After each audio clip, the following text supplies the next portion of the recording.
I wanted to start with the Isiah Thomas stuff. He was on the broadcast yesterday for Yep. George Blaha's bobblehead night, 50 years of broadcasting. Shout out to George. And he had said something that I think Pistons fans maybe took the wrong way. He'd said that, he's wondering if Cade does have a mentor.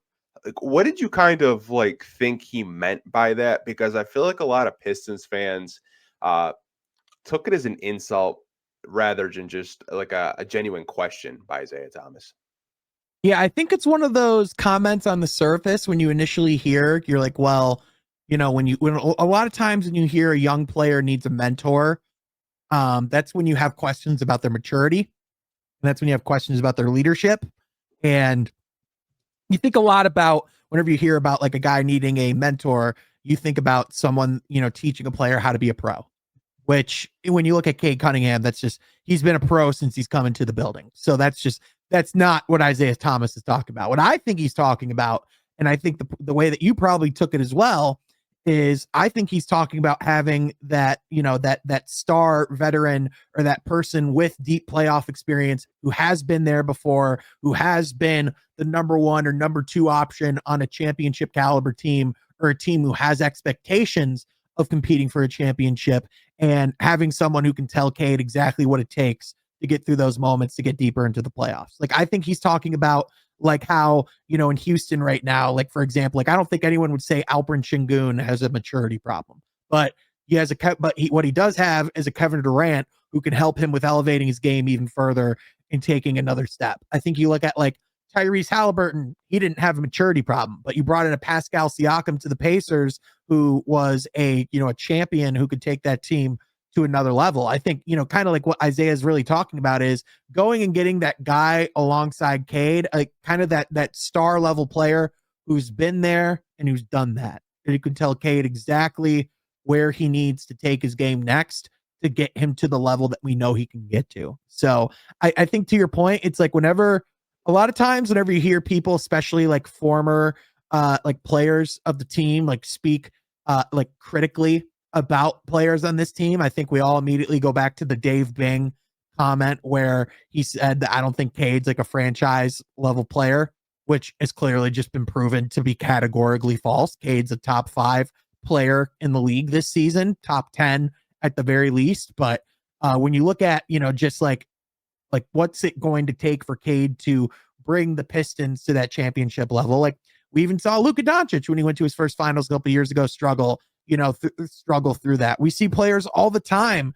get into the playoffs and see, okay, this is clearly the element in his game that he's going to have to overcome in order to get to that championship level. So that's the way that I took it. Yeah, I didn't take it as like disrespect because I thought he was coming from a good place.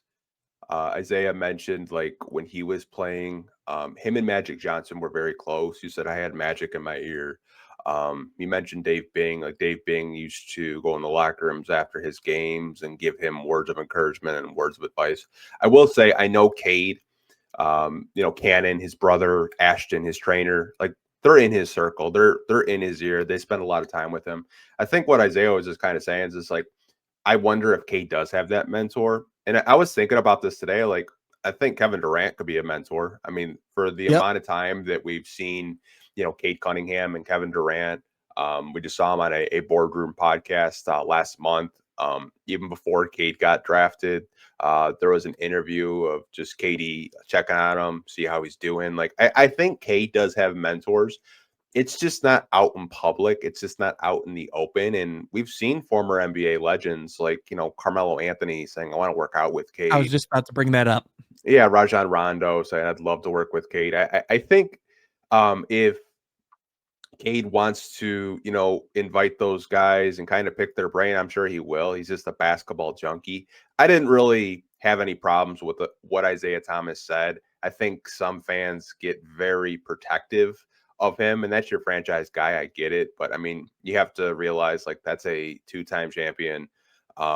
He is, in my opinion, the greatest Detroit Piston in the franchise history. I mean, he's a guy that put them on the map. The Bad Boys were some of the toughest, grittiest basketball teams in NBA history. So I really didn't have a problem with it whatsoever. I know some fans were just kind of upset with it, but if you kind of just break it down, it wasn't really an insult whatsoever. Yeah, I think we're conditioned to older players, or as they're referred to on NBA Twitter, the old heads. Hmm. I think we're used to them coming in and being negative instinctively and talking down on the game almost from a point of self-preservation. But like you said, like I think I think I don't even think it is a debate. Like he is the greatest Piston of all time, especially if you're just going off a resume and accomplishments. You know, he's the he's the guy who helped bring 2 of the 3 championships to Detroit. And he's someone who, no matter what, is about the Pistons succeeding. And I think when you look at like an Isiah Thomas, like he's someone who he's going to give you exactly what he thinks, and he's not going to sugarcoat it. And like with a Cade Cunningham, like you said, I think Kevin Durant already is a mentor when you look at the way that when you just listen to that boardroom podcast, it's clear that there's already a pre-existing relationship there.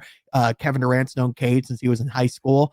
I also know, just beyond wanting to work out, Cade mentioned at media day that him and Melo did have some conversations this summer, and he didn't want to delve into those very much because I think Cade's one of those guys where, like some guys like Wimby, for example, he pretty much marketed everything he did this last Yeah. summer, right? Like he worked with Mutombo. Like there's guys where it's like you gotta have a photo from every single workout you do with someone so that you can make sure it's known. But like I think Cade, at least the way that I see him approach some of those things, is I think part of him like recognizes like the fan and him is still there. And it's like, I think for example, like I think if him and Dirk Nowitzki were to have a workout or were to have conversations, I don't think he would necessarily be going out and talking about it because like that's his favorite player ever. And Yeah. that means a lot to him, like, so I think he's one of those guys where he's never had to flash everything he's done in front of people's faces. But all that to be said, like when as we kind of talk about like the way that like could the Pistons make a move or like what do they need roster wise? Like I think it's just an interesting like additional perspective and element to discuss of, like what could that role model type player be or that person be for Cade Cunningham? Yeah, I mean, if I remember correctly, correct me if I'm wrong, he mentioned that he was working with somebody in a press conference, but he wouldn't say who it was. So I mean, it could be a mentor. I mean, like we touched on Kevin Durant. He could have been working with KD. I mean, Cade to me, I think is a pretty private person. Yeah. Um, ever since the infamous Instagram live, I think he learned his lesson about being very transparent and open with fans. The draft night kid, if you know what I'm talking about. But I mean, I think he has a lot of people in his ear. I think he is getting good advice. Again, I don't really think Isiah Thomas meant any ill will towards it Right. whatsoever. Right. Like if there's anyone that you do not have to worry about their maturity or not having people in his corner that are telling him what he needs to hear and not what he wants to hear, like I think what like one of the things that makes Cade Cunningham like his ceiling so high is when you look at like his camp and the people in his corner, like I'd put that up against anybody as far as the superstars in the league, as far as like they push him to be the best version he can be. And they will tell him if he's not being that. Yeah, I mean, I don't really think we have any issues there, but I did want to touch on it. I know some Pistons fans, especially yesterday and last night, they were kind of upset with how it kind of came off. But knowing Isiah Thomas, it just came out of just a genuine question and respect.